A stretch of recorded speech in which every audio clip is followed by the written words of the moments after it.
السلام عليكم ورحمة الله وبركاته. إن الحمد لله نحمده ونستعينه ونستغفره ونعوذ بالله من شرور أنفسنا ومن سيئات أعمالنا. من يهده الله فلا مضل له ومن يضلل فلا هادي له. واشهد ان لا اله الا الله وحده لا شريك له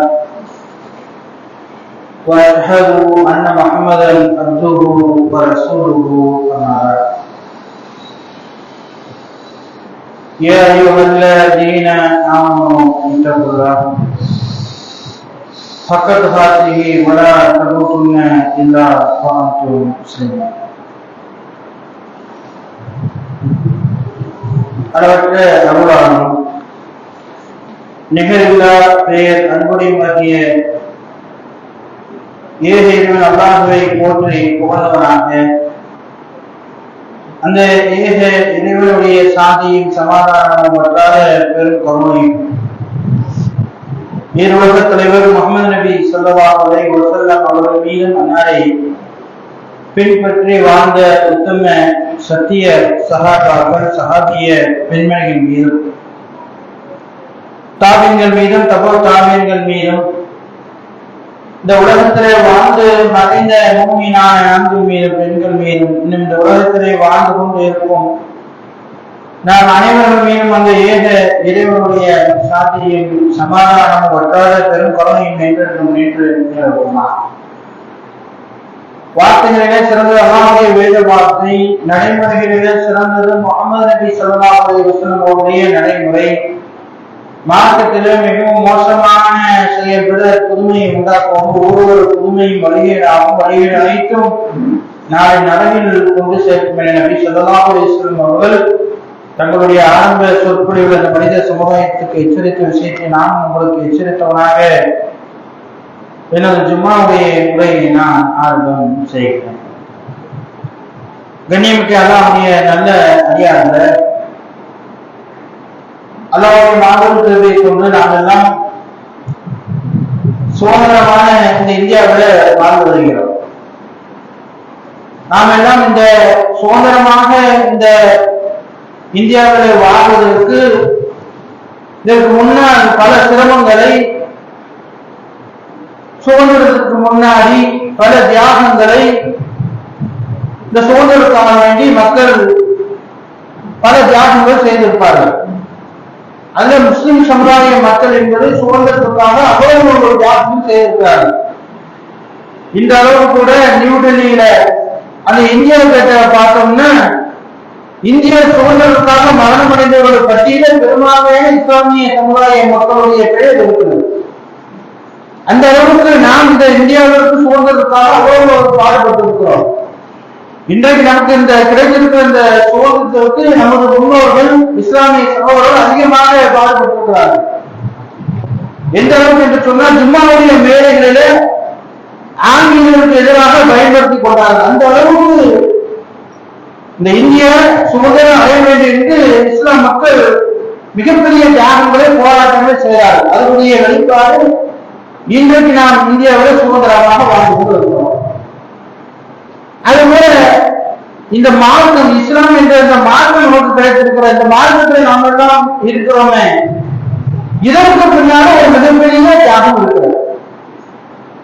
Saudi அரேபியாவில் உருவாக்கப்பட்ட இந்த இஸ்லாம் என்ற இந்த மார்க்கம் இன்று தமிழகம் முழுவதும் உலகம் முழுவதும் நம்மளுடைய கைகளில நம்மளுடைய மோகன்களுடைய இந்த இஸ்லாம் வந்திருக்கிறது என்று சொன்னால் இதற்கு பின்னாடி ஏகப்பட்ட தியாகங்கள் இருக்காது. அதுல ரொம்ப குறிப்பாக சொல்ல வேண்டும் என்று சொன்னால் சஹாபாக்களுடைய தியாகங்கள் என்பது மிகப்பெரிய அளவில் இருக்கிறது. ரசூலுல்லாஹ் மரணத்திற்கு பின்பாக சகாபாக்கள் அப்படியே அவருடைய வேலைகளை பார்த்தவரும் இருந்தவர்கள. ஒவ்வொரு நாட்டுக்கும் பயணம் செய்தார். இஸ்லாத்தை இந்த மக்களுக்கு கொண்டு செல்ல வேண்டும். அல்லாஹ் இப்போது இந்த அந்த மார்க்கம் நமக்கு சொந்த மார்க்கத்தை எல்லா மக்களுக்கும் கொண்டு செல்ல வேண்டும் என்று அவர்கள் எங்கெல்லாம் பயணம் செய்தாலும் அங்கெல்லாம் இந்த இஸ்லாத்தை கொண்டு சேர்த்தார்கள் சகாபாக்கள். அவர் கடல் வழியாக வந்த பயணம் செய்த இந்தியாவில் இஸ்லாம் வந்தது, தமிழகத்தில் வந்தது. இப்படி ரசூலா மறைந்திருக்கின்றார்கள் சகாபாக்கள் இந்த இஸ்லாத்தை உலகம் கொண்டு சென்றார்கள். அதனுடைய விளைவு இன்றைக்கு நாம் நம்ம கையில இஸ்லாம் கிடைத்திருக்கிறது. இன்னைக்கு வாழையாக நாம் இஸ்லாத்தில் இருக்கிறோம். அந்த இஸ்லாம் ஆரம்பம் என்பது மிகப்பெரிய தியாகம் மத்தியிலும் இஸ்லாம் வந்தது. அது குறிப்பாக எவ்வளவு சகாபாக்களை சொல்லலாம் தியாகத்திற்கு. அதுல ரெண்டு சகாபாக்களுடைய வாழ்க்கையை நம்ம பார்த்திருக்கிறோம். அதுல முதலாவது நபர் யார் என்று சொன்ன ஹப்பாப் அல் அரத். இந்த நபி தோழர் யார் என்று சொன்ன இஸ்லாத்திற்காக மிகவும் சிரமப்பட்ட தியாகங்களால் இவருடைய வாழ்க்கை சொல்லப்பட்டது. இவருடைய வாழ்க்கை வரலாறு நம்ம எடுத்து பார்த்தோம்னா நம்ம இந்த இஸ்லாத்துக்காக எந்த தியாகமுமே செய்யல. ஏன் என்று சொன்ன இந்த ஹபாப் பல் அரத் என்பது அவருடைய பெயர். அவர் எப்படிப்பட்டவர் என்று சொன்ன இஸ்லாம் வரக்கூடிய ஆரம்ப காலத்துல, இஸ்லாம் ஆரம்ப காலத்துல வரும்பொழுது ரகசியமாக தான் இருக்கும். யாரும் இஸ்லாத்தை ஏற்றுக்கிட்டோம் அப்படின்னு பகிரமா சொல்ல முடியும். சொன்ன வெட்டிடுவாங்க, கொலை செஞ்சிருவாங்க. அப்ப இஸ்லாத்தை ஏற்றுக்கிட்டாலும் ரகசியமாக தான் இருப்பாங்க. அவங்க இஸ்லாத்துல இருக்கிறாங்களோ இல்லையா எங்களுக்கு தெரியாது. அவ்வளவு ரகசியமா இருக்கக்கூடிய ஆரம்ப காலம் அல்லாஹ்வுடைய தூதரான ஆரம்ப காலத்துல நடக்கக்கூடிய ஒரு சம்பவம். அப்போ ஒரு பெண்மணி, எஜமானி இருக்கக்கூடிய ஒரு பெண்மணி சந்தைக்கு போறாங்க. அந்த காலத்துல சந்தையில அடிமைகள் வாங்குவாங்க. இன்றைக்கு எப்படி நம்ம சந்தையில பொருட்களை வாங்குறோமோ அதே போல அன்றைய அரபு காலத்துல அடிமைகளை வாங்குவாங்க. அப்படி ஒரு பெண்மணி சந்தைக்கு போறாங்க. ஒரு அடிமையை அந்த பார்ப்பதற்காக வாங்குவதற்காக அந்த சந்தையில போறாங்க. ஒரு சின்ன வயது பையன் சுத்தி பிறனால அந்த சுத்தி கொண்டு இருக்கிறான். அப்ப அந்த பையனை பார்த்தோன்னா அந்த பெண்மணி சந்தையில அந்த பையனை அவன் என்ன செய்றாங்க, பொருளாதாரத்தை கொடுத்து அந்த அடிமையை வாங்குகிறான். அந்த அடிமையை வாங்கிவிட்டு அந்த அடிமையை கேள்வியை கேட்கிறான், உன்னுடைய பெயர் என்ன என்று கேட்டவுடனே ஹப்பாப் அல் அரத் என்பதாக அந்த சந்தையில் வாங்கப்பட்ட அடிமை சொல்றாங்க. உடனே எந்த ஊரை சார்ந்தவர் என்று சொன்னோட நஜூர் என்று சொல்லக்கூடிய ஊரை சார்ந்தவன் என்று சொல்ல மாதிரி அந்த எஜமானி பெண்மணி கேட்கிறாங்க. அப்ப நீ அரபியா? அந்த காலத்தில் அடிமையாக இருப்பவரோடு அரபியாக இருக்க மாட்டாங்க, கருப்பு நிறத்தோடு அடிமையாக இருப்பாங்க. ஆனா இப்படி ஒரு அரபியும் சில நேரத்தில் அடிமையாக வருவாங்க. அப்படி அரபியா என்று கேட்கும்போது ஆமா நாங்க அரபு குலத்தை சேர்ந்தவங்க தான். அப்ப நீ எப்படி அடிமையாக வந்த விற்பனைக்கு வந்தபோது நாங்கள் இருக்கக்கூடிய பகுதியில் ஒரு பெரிய கொள்ளக்கார கூட்டம் வந்து ஆண்களையும் பெண்களையும் தாக்கிவிட்டு எங்களை போன்ற சிறுவர்கள் எல்லாம் அடிமையாக விட்டு விட்டார்கள் என்று சொல்லி அவருடைய வாழ்க்கை சொல்றார். உடனே அந்த அடிமையான அந்த பெண்மை எஜமானி என்ன செய்யறாங்க, அந்த அடிமையை ஹப்பாப் அல் அரத்தை ஒரு கொல்லம்பட்டையில சேர்த்து விடுறாங்க. கொல்லம்பட்டை என்று சொன்னா வாழ் செய்யக்கூடிய இடத்துல வேலைக்கு சேர்த்து விடுறாங்க. சின்ன வயசுல வாழ் செய்யக்கூடிய பக்குவமான அந்த சின்ன சுட்டித்தரத்துல வாழ் செய்வதற்கு அந்த நபியோட பழக்கப்படுறார். எப்படி பழக்கப்படுறார் என்று சொன்ன ஒரு 10-15 வயது வாழாங்க. அது வரைக்கும் கொல்லப்பட்ட வேலை பார்க்கிறாங்க. அந்த 10-15 வயதுல அவர் செய்யக்கூடிய வாழ் என்பது மக்களுக்குள்ள பிரபலியம். இது யார் வாழ், ஹப்பாவுடைய வாழ் அப்படின்னா தனியான மரியாதை, அவ்வளவு ஸ்ட்ராங்கா இருக்கும். அவருடைய தொழிலை நேர்த்தியாக கற்றுக்கொண்டவர்கள். அப்படிப்பட்ட ஒரு தொழில மிகவும் கண்ணியமாக அவர் கரெக்டா செய்யக்கூடிய நபராக இருந்தாரு. அவருடைய வாழ் என்று சொன்னா மக்கா முழுவதும் கண்ணியம். யார் வாழ் அப்பா வாழ் அவர் ஒரு தனி மரியாதை, அவர் ஒரு தனி அந்தஸ்து. அந்த அளவுக்கு தொழில ரொம்ப கெட்டிக்காரராக ஆகிட்டாங்க. ஆனா அடிமையாகத்தான் இருக்கிறாங்க. அப்ப ரசூலுல்லாஹ் ஆரம்ப காலத்தில் இஸ்லாத்துல சொல்லக்கூடிய அந்த நேரத்துல ஹப்பாப் ரலியல்லாஹு இஸ்லாத்தை ரசூலுல்லாஹ் எப்படியோ சந்திக்கக்கூடிய வாய்ப்பு கிடைத்து இஸ்லாத்துக்குள்ள நுழைஞ்சிடலாம். அவர் இஸ்லாத்துக்குள்ள வந்தாலும் ரகசியமாக தான் இருக்கிறாங்க, வெளியே சொல்ல முடியாது. சாதாரண மக்களை சொல்ல முடியாது. அதுவும் அடிமையாக இஸ்லாத்துக்கு ஏற்றுன்னு சொன்னா அவ்வளவுதான், கதை முடிஞ்சிடும். அதனால சொல்ல மாட்டாங்க. அவர் இஸ்லாத்துல ஆரம்பத்துல 6வது நபராக இஸ்லாத்தை ஏற்றுக்கொண்டவர் இந்த ஹப்பாப் ரலியல்லாஹு. அதனாலதான் அவருடைய செல்லும் பேர் 6-1 என்பதாக அழைப்பாங்க. நீங்க 6 ஒருவர் இன்னும் 6 பேர் இவர் 6வது ஆளு இஸ்லாத்துக்கு வந்தார். அப்படி பல கட்டத்திலையும் அடிமையாக இருந்த போதிலும் இஸ்லாத்தை அறிந்து இஸ்லாத்துக்குள்ள வந்தவர். இந்த நபித்தோழர் எப்படின்னா ஒரு நீண்ட நாட்களாக வாழ்றாங்க. எந்த அளவுக்கு சொன்னா ரசூலுல்லாஹ் மறைவுக்கு பிறகு வாழ்றாங்க, அபூபக்கர் ரலியல்லாஹு காலத்துல வாழ்றாங்க, உமர் ரலியல்லாஹு வாழ்றாங்க, உஸ்மான் ரலியல்லாஹு அவங்க காலத்துல வாழ்றாங்க, அலி ரலியல்லாஹு கால வரைக்கும் வாழ்றாங்க. ஒரு 3 சஹாபியே வயது 3 சஹாபிகளும் வாழ்றாங்க. ரசூலுல்லாஹ் பின்னாடி 3 தலைமுறை பார்த்த நபியாக வாழ்கிற அளவுக்கு ஒரு 3 சஹாபியா இருக்கிறார். இப்பொழுது பின்னால் உமர் ரலியல்லாஹு காலம், உமர் ரலியல்லாஹு ஜனாதிபதியா இருக்கிறாங்க. அப்ப சபையில உமர் ரலியல்லாஹு உட்கார்ந்து இருப்பாங்க. ஒரு சபை நிறைந்திருக்கிறது, அமைச்சர்கள் சபையா இருக்கிறாங்க, உமர் ரலியல்லாஹு ஜனாதிபதியா இருக்கிறாங்க. உடனே இந்த அப்பாஸ் ரலியல்லாஹு வாராங்க. உமர் ரலியல்லாஹு என்ன செய்யறாங்கன்னு தன்னுடைய விரிப்பில இருந்து கொஞ்சம் நகர்ந்து உட்கார்ந்து கொண்டு தன்னுடைய விரிப்பை அவருக்காக விரிக்கிறார். அப்போ உமர் ரலியல்லாஹு அந்த விரிப்பை 2 நபர்கள் விரிப்பாங்க, யாருமே அதுல இடம் போக மாட்டாங்க. ஒண்ணு இந்த அப்பாஸ் ரலியல்லாஹு, இன்னொரு பிலால் ரலியல்லாஹு, இந்த 2 பேருக்கு அவருடைய விரிப்பை கொடுப்பாங்க, வேற யாரும் கொடுக்க மாட்டாங்க. அப்ப உமர் ரலியல்லாஹு அந்த சபையில் இருக்கும்போது அப்பாஸ் வராங்க, தன்னுடைய விரிப்பை விரிக்கிறாங்க, நகர்த்தி இருக்கிறாங்க, அப்பாஸ் உட்காருங்க என்று தன்னுடைய பக்கத்துல உட்கார்ந்து இருக்கிறாங்க. எப்படி இப்படி ஒரு உறவு வந்தது என்று சொன்ன மறுபடியும் ஆரம்ப காலத்துல போனோம்னா உமர் ரலியல்லாஹு இஸ்லாத்துக்கு வருவதற்கு முன்பா உமர் ரலியல்லாஹு அபூஜஹலுக்கு ஒரு மாமா முறை வேணும். அபூஜஹல் வந்து உமர் ரலியல்லாஹுக்கு மாமா முறை. அப்ப அபூஜஹல் உமர் ரலியல்லாஹு இஸ்லாத்துக்கு வருவதற்கு முன்னாலே முகமது நபியை பற்றி கடுமையா உச்சப்படுத்துறான். நீ எப்படியாவது முகமது நபியை கொன்று, ஏன்னா உமர் ரலியல்லாஹு அவ்வளவு வீரமிக்க ஒரு முடிவு எடுத்தாங்கன்னா அதுல இருந்து பின்வாங்க மாட்டாங்க. அவ்வளவு வீரமான உமர் ரலியல்லாஹு உசு பெற்று எப்படியாவது முகமது நபியை நீ வந்து என்ன செஞ்சிரு கொன்று என்பதாக உமர் ரலியல்லாஹு உசு பெற்று அனுப்புறான். உமர் ரலியல்லாஹு என்ன செய்றாங்க, முகமது நபியை வெட்டுவதற்காக கொடுக்கிறார். அப்ப உங்களுடைய ஒரு நபித்தோழர் பாகன் உபை என்று சொல்லக்கூடிய ஒரு நபித்தோழர் பாகன் உபை எங்க போறீங்க, நான் முகமதை வெட்ட போறேன். அப்ப நுகைப் ரலியல்லாஹு இஸ்லாத்துக்கு வந்திருக்காங்க. ஆனா ரகசியமா இருக்கு, உமர் சொன்னா செஞ்சிருவாரு, நேர போன முகமது நபியை வெட்டிடுவாங்க. அப்ப நம்ம இங்க வந்து திசை திருமணம் என்று சொல்லி இவங்க ஒரு ரகசியத்தை போட்டு உடைக்கிறாங்க. நுகைப் என்ன சொல்றாங்க, நீங்க முகமது நபியை வெட்டுறோம், உங்களுடைய வீட்டுல போய் பாத்தீங்களா, உங்களுடைய வீட்டுல உங்களுடைய தந்தையும் தந்தை கடவுள் இஸ்லாத்துக்கு வந்தாங்க, அது உங்களுக்கு தெரியுமா என்று உமர் ரலியல்லாஹு மாற்றி விடுறாங்க.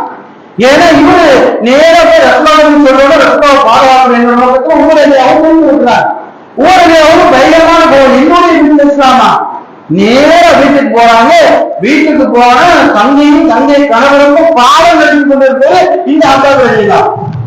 உமர் ரலியல்லாஹு புதிய சட்டம் கேட்ட உடனே அப்பாஸ் ரலியல்லாஹு எழுந்து கதவுக்கு பின்னாடி போறாங்க. உமர் ரலியல்லாஹு வீட்டுக்குள்ள வராங்க. தங்கையும் தங்கை கணவரும் நின்றுட்டு இருக்கும் பொழுது நான் வரப்போ ஏதோ ஓதனை சட்டம் கேட்டது, நீங்க இஸ்லாத்துக்கு வந்ததா கேள்விப்பட்டுட்டேன், உண்மையா என்று சொல்லி அடினா உங்களுடைய அடிக்கிறாங்க. ரத்தம் கொற்ற அளவுக்கு தங்கையும் தங்கையோட கணவர் அடிக்கிறான். அப்பாஸ் ரலியல்லாஹு கணவர் பின்னாடி நிற்கிறாங்க. அடித்த உடனே அந்த 2 பேரும் கேட்கிறாங்க, நீங்க இஸ்லாத்துக்கு வந்துட்டீங்களா, ஆமா நாங்க இஸ்லாத்துக்கு வந்துட்டோம் என்று சொல்லி ஓதி சொல்றாங்க.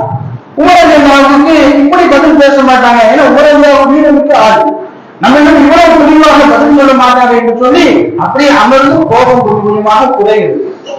குறைந்த உடனே என்ன சொல்றாரு முகமது நபி என்று சொன்ன மாத்திரத்துல தாகாவுடைய முதல் 10 வசனங்களை அப்பாஸ் ரலியல்லாஹு என்ன செய்றாங்க, கதவுக்கு பின்னாடி நிக்கிறாங்க. அப்பாவு நிக்கும் போது இந்த தங்கையும் தங்கை கணவர் என்ன செய்றாங்க, தாகாவுடைய வசனங்களை உமர் ஓடி காமிக்கிறாங்க. தாகாவுடைய வசனங்கள் அப்படியே கேட்டவங்க உமர் ரலியல்லாஹு எவ்வளவு தீரமோ அது போல புத்திசாலியும் கூட. உமர் ரலியல்லாஹு சொல்றாங்க, இதற்காக முகமது நபியை கொல்ல சொன்னாங்க.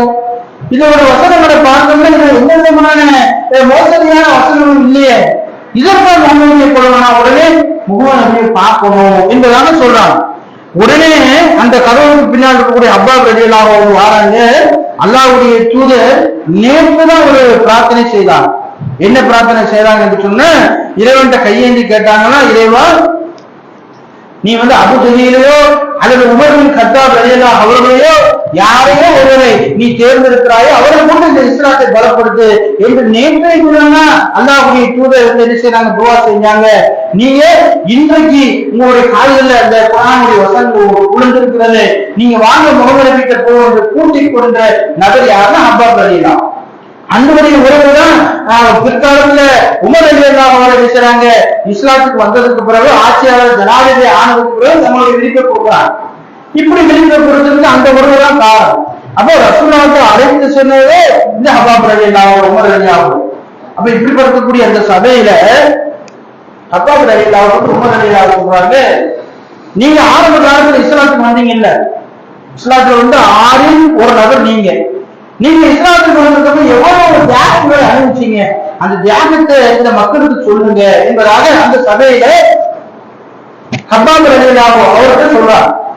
அப்ப அவர் வந்து உமர் ரலியல்லாஹு பக்கத்துல உட்கார்ந்து நான் என்ன சொல்ல, நீங்க ஆரம்ப காலத்துல பட்ட கஷ்டத்தை இந்த மக்களுக்கு சொல்லுங்க, உங்களுடைய தியாகத்தை இந்த மக்கள் தெரிஞ்சுக்கிட்டோம் என்பதாக உமர் ரலியல்லாஹு காலத்துல உள்ள மக்களுக்கு சொல்றாங்க.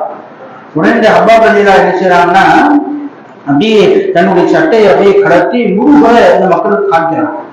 முதுகுல பாத்தீங்க என்று சொன்ன அப்படி இந்த கொத்துக்கறி போல கத்திகளால் வெட்டப்பட்ட சதை துண்டு கூட அவர் முதுகு முழுவதும் காயங்களால் வெட்டப்பட்ட நிறைய காயங்களும் தழும்புகளுமா நிறைஞ்சிருக்கும். அப்படின்னு சொல்லவே இல்லை.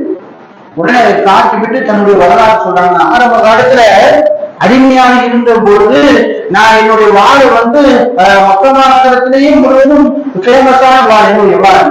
அப்ப எனக்கு நிறைய ஆர்டர்கள் வந்தது, வாழ் செய்ய சொல்லி ஆர்டர்கள் வந்தது. அப்போ நான் என்ன செய்வேன்னா வாழ செய்வேன், விற்பனை பண்ண இப்படி தொழில் இருக்கும்போது முகமது பற்றி கேள்விப்பட்டு நான் அல்லாஹ்வுடைய தூதரை போய் சந்தித்து இஸ்லாத்தை ஏற்றுக்கொண்டேன். இஸ்லாத்தை ஏற்றுக்கொண்டு அடிக்கடி ரசூலுல்லாஹை சந்திக்கக்கூடிய பழக்கம் எனக்கு வந்துருச்சு. ஒரு முறை நான் ரசூலுல்லாஹை சந்திக்க போறேன், என்னிடம் வாளை ஆர்டர் கொடுத்த ஒரு அரபி வந்து அங்க வந்து ரொம்ப நேரம் காத்துட்டு இருக்கிறார். உடனே அல்லாஹ்வுடைய தூதரை சந்தித்து விட்டு மீண்டும் என்ன செய்யறேன்னா நான் என்னுடைய கொல்லப்பட்டிக்கு வாரேன். அப்ப அந்த நபர்கள் வந்து என்னிடம் கேட்கிறாங்க, எங்க போனேன் என்று கேட்டாங்க. நான் உறவுக்கு போனது ஒரு வேலை விஷயமா போனேன் என்று சொல்லுவாங்க. நிஜமானிக்கு ஒரு தகவல் கொடுக்குறாங்க, நான் வந்து ரொம்ப நேரம் ஆகுது, என்னுடைய அடிமைங்க இல்லை என்று தகவல் கொடுக்குறாங்க. அந்த நபர் என்ன செய்யறாங்கன்னா முகமது குறித்து பேசிக் கொண்டு இருக்கும் பொழுது இவர் வாயிலிருந்து என்ன பண்றதுன்னா முகமது சொல்வது சரிதான் அப்படின்னு சொல்லிடுறான்.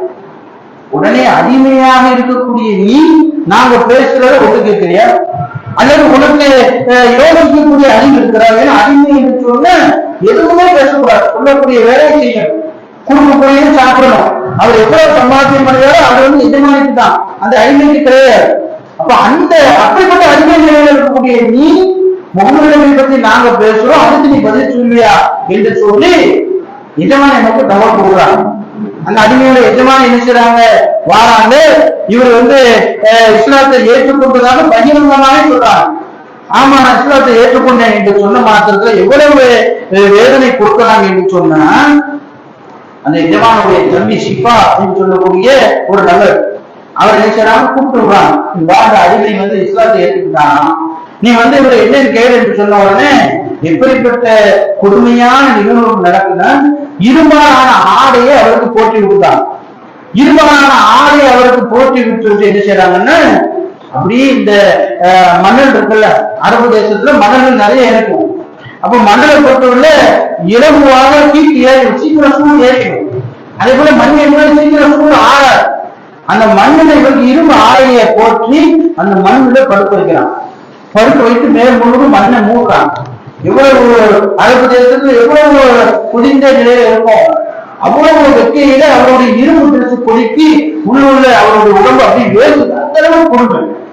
அதுக்கடுத்து என்ன செய்யறாங்க, அவர் ஏற்கனவே கொல்லப்பட்ட இருக்கிறாரு.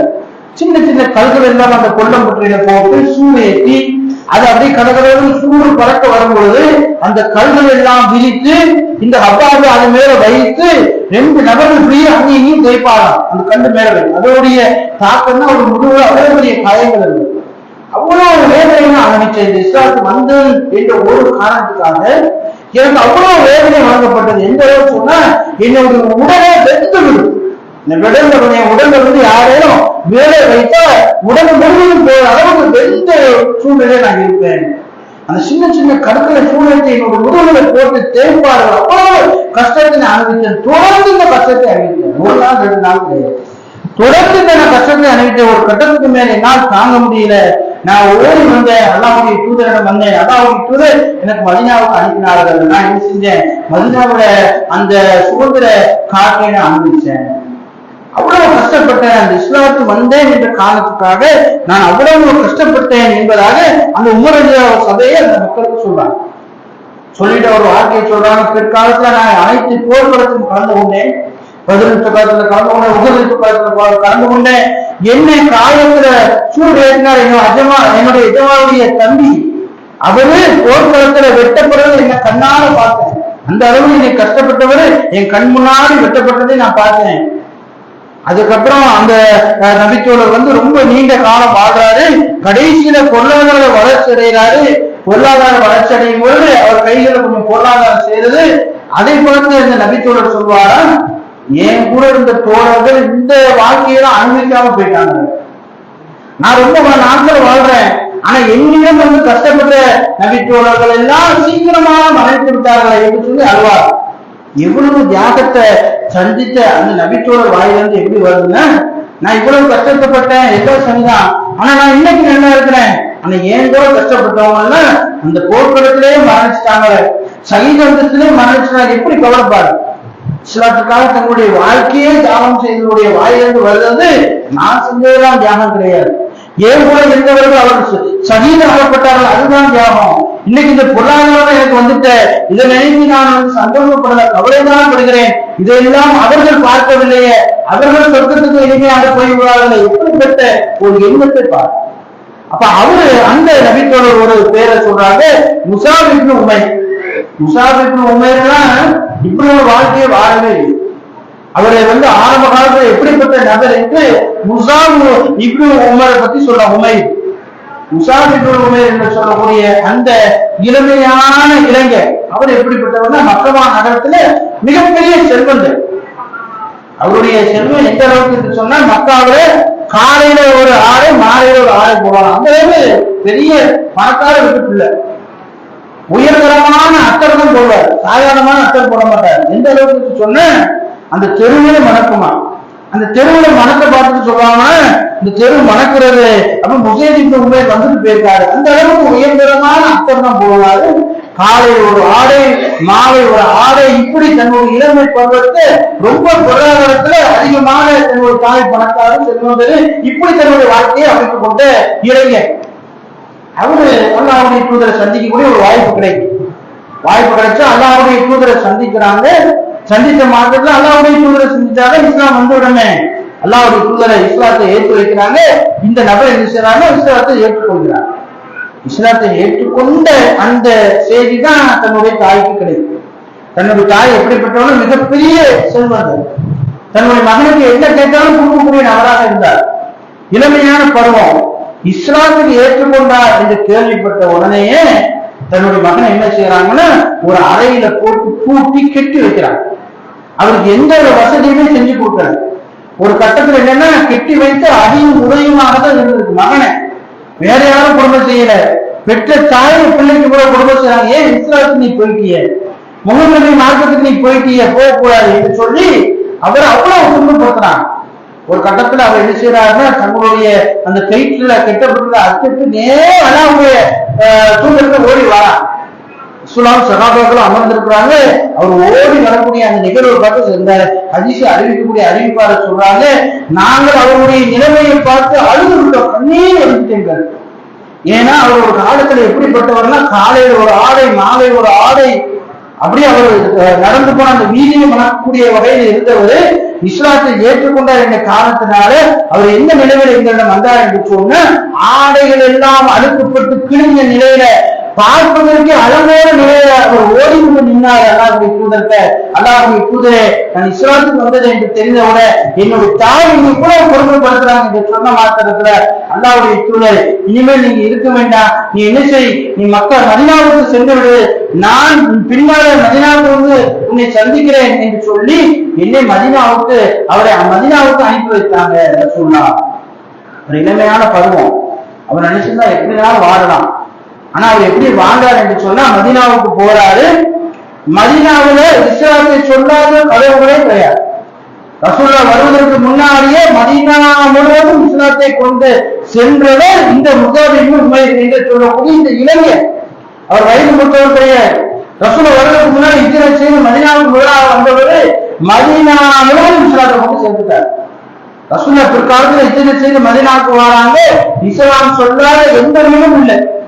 இளைஞராக இருக்கக்கூடிய நபர் எப்படி தன்னுடைய இளமையான பருவத்தை பயன்படுத்தினாங்க என்று சொன்ன இந்த இஸ்லாத்தை அந்த நபர்கள் மதீனா நகர் முழுவதும் பார்க்கிறார். இன்றைக்கு முஸ்லிம் இளைஞராக இருக்கக்கூடியவர்கள் எப்படி தங்களுடைய வாழ்க்கை அமைத்துக் கொண்டு இளமை நமக்கு கிடைத்திருக்கிறார், இந்த இளமையை கொண்டு இந்த இஸ்லாத்தை நாம் அனைத்து பகுதிக்கும் கொண்டு சேர்ப்போம் என்ற முடிவு இருப்போம். அதனால்தான் அழகிய முன்னாடி முஸ்லிம் இளைஞர்கள் என்று சொல்றோம். முஸ்லிம் இளைஞர்கள் எப்படிப்பட்ட வாழ்க்கையை வாழ்ந்திருக்கிறார்கள், இளமையான பருவத்தை இஸ்லாத்தை ஒரு வீடு விடாமல் கொண்டு போய் சேர்த்திருக்கிறார்கள். அவ்வளவு தியாகங்களை செய்திருக்கிறார்கள். ரசூலுல்லாஹ் ஹிஜ்ரத் செய்து வாராங்க, இஸ்லாம் வீடு முழுவதும் மதீனாவுல அனைத்து வீடுகளும் சொல்லப்பட்டிருக்கு. அதே போல அந்த நபித்தோடு என்ன செய்றாங்க, மதீனாவில் இருக்கும்போது பிற்காலத்துல பத்ர் போர்க்களத்தை சந்திக்கிறாங்க, உஹுத் போர்க்களத்தை சந்திக்கிறாங்க. பத்ர் போர்க்களத்தில் நமக்கு மிகப்பெரிய வெற்றி கிடைக்கிறது. அதுல 70 நபர்களை நம்ம என்ன செய்யறோம், கொலை செய்கிறோம், எதிராளியா இருப்பவர்களை கொன்று வீழ்த்துகிறோம், 70 நபர் கைது செய்கிறோம். அப்ப அதுல இந்த 70வது நபராக இந்த நபிகளுடைய உடன் பிறந்த சகோதரர் இருக்கார், அவர் எதிரிய கூட்டத்தில் இருக்கிறார். அப்ப அவரை அன்சாரி தோழர் என்ன செய்யறாங்க, கைது பண்ணி கையில அப்படி இருக்கிறார். கையில இருக்கும் பொழுது அந்த அன்சாரி தோழத்தை இந்த முஸ்லிம் உண்மை சொல்றாங்க, அவருக்கு உடன் பிறந்த சகோதரர் பெற்றாங்க.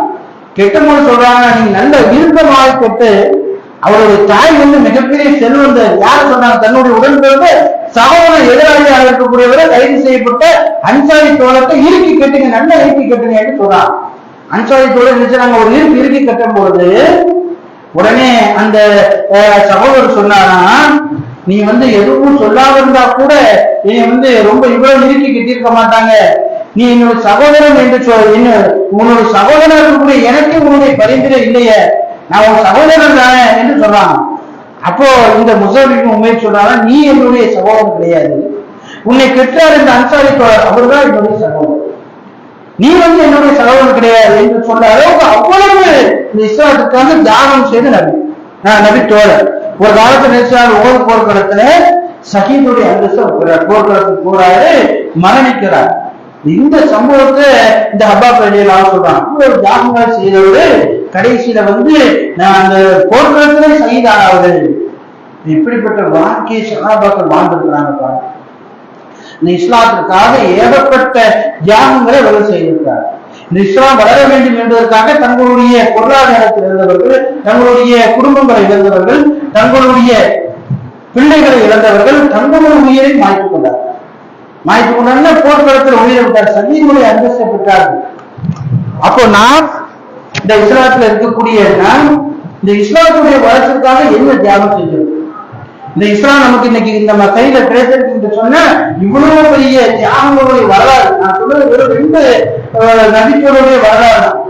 நீங்க பிலால் ரலியல்லாஹு வரலாறு எடுத்தாலும் அவ்வளவு அவருடைய வாழ்க்கையில தியாகம் நிறைந்தது. யாருடைய வரலாறு நீங்கள் சனாதனுடைய வரலாறு எடுத்தாலும் இந்த இஸ்லாத்திற்காக அவ்வளவு ஒரு தியாகங்களை செய்திருக்கிறார். அதான் ஆனந்தத்தில் நான் சொன்னபோது ரசூலுல்லாஹ் அழகாக சொல்லிட்டாங்க, என்னுடைய தோழர்கள் 2 கை அளவு செய்யக்கூடிய தர்மத்தை நீங்க இந்த உகது முறை அளவு செய்தாலும் வீடா. ஏன்னா அப்படி ஒரு தியாகம். உகது முறை என்பது ஒரு மலை கிடையாது, அது ஒரு மலை தொடர்.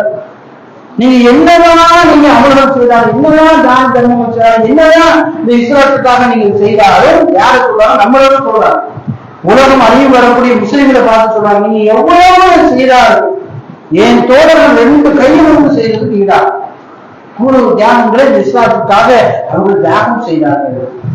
அதனாலதான் அல்லாஹ் திருமறை குர்ஆன்ல சொல்லும் பொழுது அன்சாரி தோழரை பற்றி சொல்லும் பொழுது ஈமானுடைய ஒரு சுவையை பற்றி அன்சாரி தோழர்களை யார் நேசிக்கிறார்களோ அவர்களுக்கு அல்லாஹ்வுடைய நேசம் உண்டு என்று அல்லாஹ்வே சொல்றார். என் நேசம் உனக்கு வேணுமா, நீ அன்சாரி தோழரை நேசிங்க. அவ்வளவு தியாகங்கள் இஸ்லாத்துக்காக செய்தார்.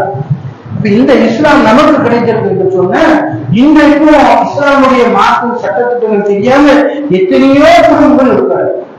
இன்றைக்கும் ஐயான காலத்தில் உள்ள பழக்கம் போல தர்காவுக்கு போவது, இணைப்பு செய்வது போன்ற அனைத்து காரியங்களும் குடும்பத்தில் இருக்கு.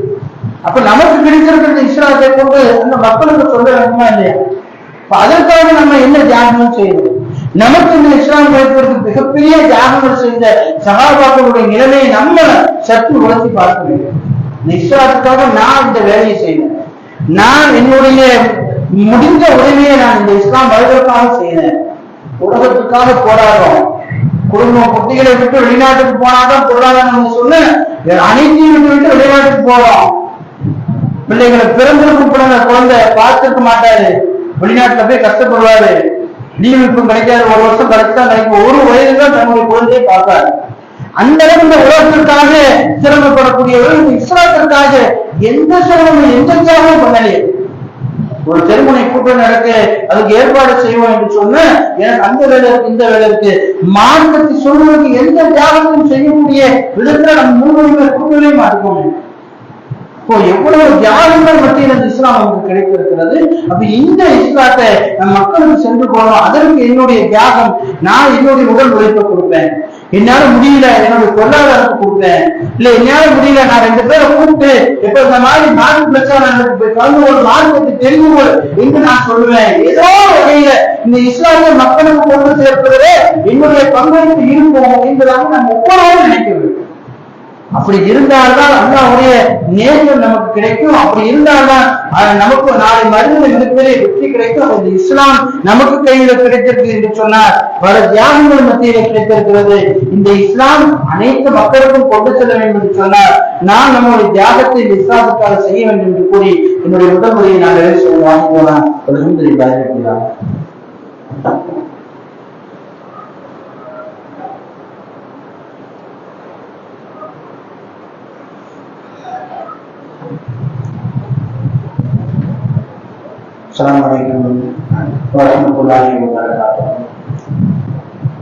கண்ணியமிக்க நல்லடியாக இஸ்லாமிய மார்க்கத்துல புனிதமான மாதமாக சில மாதங்கள் இருக்கிறது. அந்த மாதத்துல போர் புரியக்கூடாது, கொலை செய்யக்கூடாது போல அல்லாஹ் வந்து சட்டத்திட்டங்கள் வைத்திருந்தார். அதுல ஒரு புனிதமான மாதம் தான் இந்த முஹர்ரம் மாதம். இந்த முஹர்ரம் மாதம் என்பது ஒரு புனிதமான மாதமாக இருக்கிறது. ஏன்னு சொன்ன மூசா அலைஹிஸ்ஸலாம் அவர்களை பிறருடைய கூட்டம் துரத்தி கொண்டு வருகிறது. மூசா அலைஹிஸ்ஸலாம் அவருடைய கூட்டங்களும் முன்னாடி ஓடிக்கொண்டிருக்கிறாங்க, பிறரும் அவருடைய கூட்டங்களும் பின்னாடி துரத்தி வந்து கொண்டிருக்கிறது. சுற்றிலும் ஆபத்து நிறைந்த இடம், முன்னாடி கடல். இறைவனை தவிர யாரும் காப்பாற்ற முடியாது, அந்த மாதிரி ஒரு சூழ்நிலை. அப்பொழுது இறைவனும் கையேந்தினாங்க மூசா அலைஹிஸ்ஸலாம். அல்லாஹ் ஒரு கட்டளை எழுதுகிறான், மூசாவே உங்களோட கைத்தறிய அந்த கடலின் மீது அனுப்புகிறார் என்று சொன்னவர்களே கடல் தெளிந்து ஒரு வழி உருவாகிறது. மூசா அலைஹிஸ்ஸலாம் அவர்கள் கூட்டத்தால் அந்த கடல்ல அந்த வழி விடயமாக பயணம் செய்து காப்பாற்றப்படுகிறார்கள். அந்த கடலில பிறவும் அவர்கள் கூட்டத்தால் மூழ்கடிக்கப்படுகிறார். இந்த சம்பவம் முஹர்ரம் மாதம் 10ஆம் தேதி நடக்கிறது, 10வது பிறையில நடக்கிறது. இந்த சம்பவத்திற்காக மூசா அலைஹிஸ்ஸலாம் அவர்கள் என்ன செய்யறாங்க, நோன்பு நோக்குறாங்க. அப்ப மூசா அலைஹிஸ்ஸலாம் அவர்கள் நோன்பு நோக்குறதுனால அப்படியே அந்த நோன்பு தொடர்கிறது. ரசூலா வந்து இஸ்லாத்துக்கு வருவதற்கு முன்னாடி, அதாவது ரசூலா அல்லாஹ்வுடைய தூதராக ஆவதற்கு முன்னாடி இந்த நோன்பு இருக்கிறது. ரசூலா அல்லாஹ்வுடைய தூதராக அவர்கள் அல்லாஹ்வுடைய தூதராக ஆன பிறகு முஸ்லிம்கள் என்ன செய்யறாங்க, இந்த நோன்பு வைக்கிறாங்க.